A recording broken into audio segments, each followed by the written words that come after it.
जय श्री राधे। राधे राधे। जय बाबा गुरु गोरखनाथ। आज सभी भक्तों को बताते हैं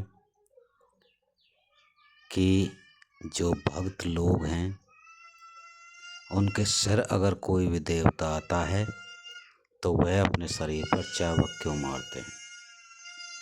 चाबुक मारने का उद्देश्य है और यह उद्देश्य है कि जिस भगत में सवारी आती है, अगर सबल सिंह बोरी बाबा की आती हो, जारवीर गोगा जी के किसी गण की आती हो, या पांचों बोरीन में से कोई भी आती हो, तो वह भगत अपनी पीठ पर चाबुक मारता है।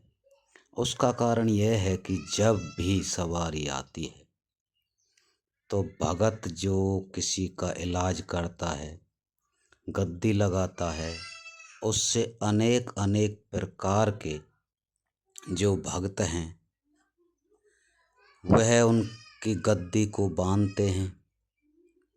अगर उनकी गद्दी पर संकट कटते हैं तो कोई भी संकट उनके परिवार में रहता है, भगत के ऊपर कोई अगर दूसरा तांत्रिक भक्त कुछ तांत्रिक क्रिया करवाता है, उनके देवता को गद्दी पर आने से रोकने के लिए कोई भी उपाय करवाता है, उनके घर में किसी तरह की कोई नकारात्मक ऊर्जा अगर रहती है तो जो सवारी आती है वह सवारी उस भगत के घर के सारी नकारात्मक ऊर्जा को दूर करता है। और वह दूर किस प्रकार से करता है कि जैसे ही वह भगत में अपनी शक्ति प्रवेश करता है, अपनी सवारी लेता है, तो भगत के पीठ पर जो चाबुक चलती है उस चाबुक के अंदर 33 कोट देवी देवताओं का वास होता है।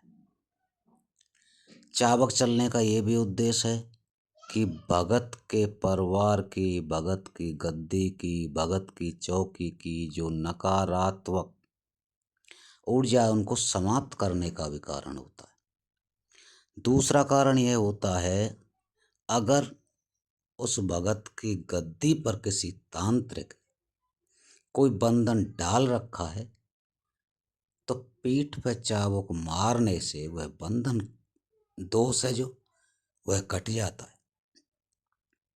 और इसका कारण यह होता है कि भगत के सिर अगर कोई सवारी आती है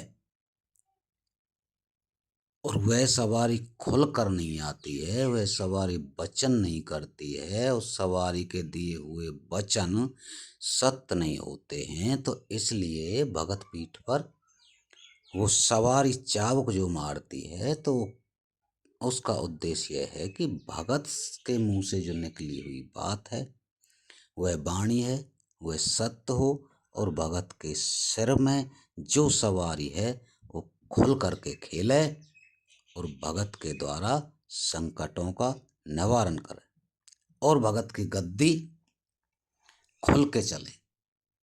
इस कारण से जो भगत के सिर सवारी आती है वह भगत की पीठ पर चाबुक मारती है। जय गुरु गोरखनाथ। जय जारवीर गोगा जी।